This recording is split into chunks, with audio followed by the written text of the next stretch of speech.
Какво ще стане, ако приемате левзея за няколко седмици? Чудите ли се как левзеята може да подобри вашето здраве и тонус? Ето какво ще се случи с тялото ви след няколко седмици редовен прием. Повишаване на физическата сила и издържливостта. Левзеята стимулира производството на енергия в клетките, което ви позволява да постигнете по-добри резултати по време на тренировки и в ежедневието. По-бързо възстановяване. Левзеята подпомага регенерацията на мускулните тъкани и намалява умората след физическо натоварване. Повече енергия и жизненост. Ще се почувствате по-енергични и готови за всяко предизвикателство. Левзеята е известна като природен адапtoген, който помага на организма да се справя с стреса. Подобрено либидо и хормонален баланс. Левзеята помага за хормоналното здраве както при мъжете, така и при жените. С времето енергията и жизнеността естествено намалят.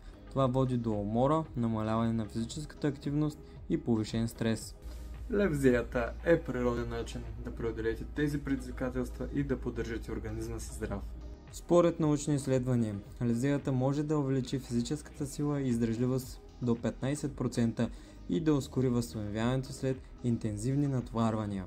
Проучвания показват, че тя действа като адапtoген, помагащ на организма да се адаптира към стреса и да се възстанови по-бързо. Ако искате повече сила, енергия и здраве, започнете с Левзея Макс още днес.